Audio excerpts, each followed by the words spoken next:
Paul was murdered on a Saturday afternoon. Paul was murdered on a Saturday afternoon. His wife said she was reading a book. She was reading a book. The doorman said he was taking a shower. The doorman said he was taking a shower. The cook said she was preparing breakfast. The cook said she was preparing breakfast. And the gardener said he was pruning hedges. He was pruning hedges. Now, according to the information provided, who do you think committed the murder? Wait for it. Here it comes. The gardener. Oh, man! Why the gardener? Siju gardener ndiye ako na hizo vitu za kuprune mapanga nini. Maybe ndiye alimkata naye. A man steals 1,000 from a shop. A man steals 1,000 from a shop. He then uses the same 1,000 to buy goods worth 700 from the same shop. From the same shop. And gets 300 as change. As change.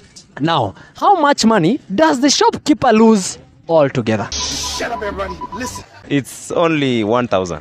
What did you just say? It's only 1,000. Why only 1,000?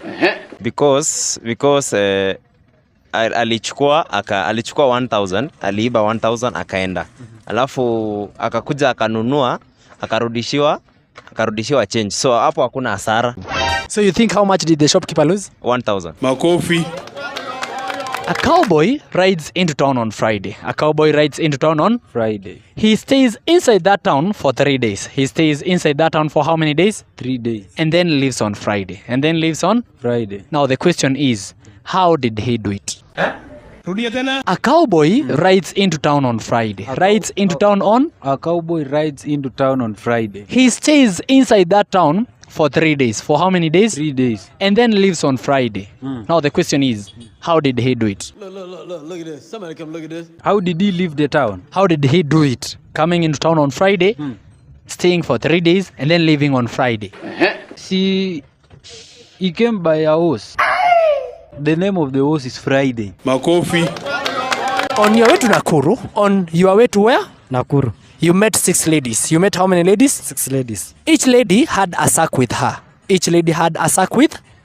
Inside every sack, there was a cat inside. Inside.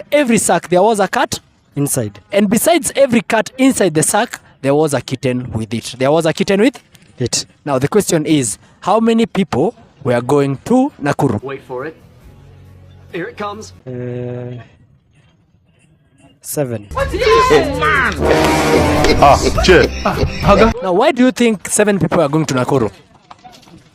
Because I was there going to Nakuru, on my way to Nakuru. Then I met 6 women going to Nakuru. So we are 7 that we are going to Nakuru. Who did this to us? God have mercy. Paul is 6 foot tall. Tall. Paul works in a butchery. Where does this guy work? In a butchery. He wears trousers size number 32. 32. And shoe size 10. And shoe size what? Size 10. I repeat. Paul is 6 foot tall. He works in a butchery. He wears trousers size number 32 and shoe size 10. Now the question is, what does Paul weigh? Look at this. Somebody come look at this. Paul weigh 70 kg. 70 kg. Why do you think Paul is 70 kgs? Because I'm at least yo mwili yake at least iko haiko slim sana na iko tu medium hapo.